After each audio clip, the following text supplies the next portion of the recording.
ایک بادشاہ کی عدالت میں کسی ملزم کو پیش کیا گیا۔ بادشاہ نے مقدمہ سننے کے بعد اشارہ کیا کہ اسے قتل کر دیا جائے۔ بادشاہ کے حکم پر اسے قتل گاہ کی طرف لے چلے تو اس نے بادشاہ کو برا بھلا کہنا شروع کر دیا۔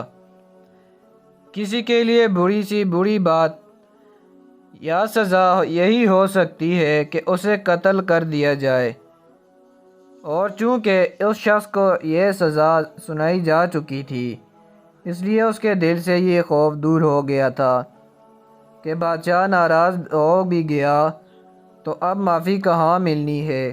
بادشاہ نے یہ دیکھا کہ قیدی کچھ کہہ رہا ہے تو اس نے اپنے وزیر سے پوچھا، یہ کیا کہہ رہا ہے؟ بادشاہ کا وزیر بہت نیک دل تھا۔ اس نے سوچا اگر بات بتا دی جائے تو بادشاہ غصے میں دیوانہ ہو جائے گا اور ہو سکتا ہے قتل کرانے سے پہلے قیدی کو عذاب میں مبتلا کرے۔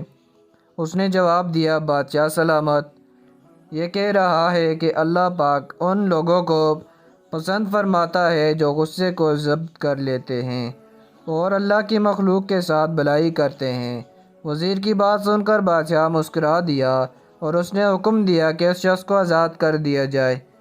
بادشاہ کا ایک وزیر پہلے وزیر کی مخالف تھا اور بہت سنگ دل تھا۔ وہ خیر خواہی جتانے کے بجائے بولا، بادشاہ سلامت، یہ بات ہرگز مناسب نہیں کہ کسی بادشاہ کے وزیر اسے دھوکے میں رکھیں اور سچ کے سوا اور زبان پر لائیں، اور سچ یہ ہے کہ قیدی حضور کی شان میں گستاخی کر رہا تھا، غصہ ضبط کرنے اور بھلائی سے پیش آنے کی بات نہیں کر رہا تھا۔ وزیر کی بات سن کر نیک دل بادشاہ نے کہا، اے وزیر، تیرے اس سچ سے جس کی بنیاد محض بغض اور حسد ہے، تیرے بھائی کی غلط بیانی لاکھ درجہ بہتر ہے، کیونکہ اس سے ایک بے بس انسان کی جان بچ گئی۔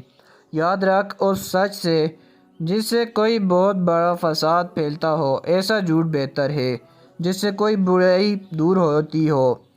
روایت ہے کہ اس کے بعد بادشاہ نے قیدی کی سزا معاف کر دی، جبکہ اپنے اس وزیر کو اپنے دل میں ساتھی وزیر کے لیے کینہ رکھنا تھا، اس کے لیے موت کا فرمان جاری کر دیا۔ وہ سچ جو فساد کا سبب ہو، بہتر ہے وہ زبان پر نہ آئے، اور اچھا ہے وہ ایسے سچ سے جو آگ فساد کی بھڑکائے۔ پیارے دوستو، یہ شارٹ اسٹوری تھی۔ اگر آپ کو پسند آئی ہے تو میرے اس چینل کو سبسکرائب ضرور کر دیں۔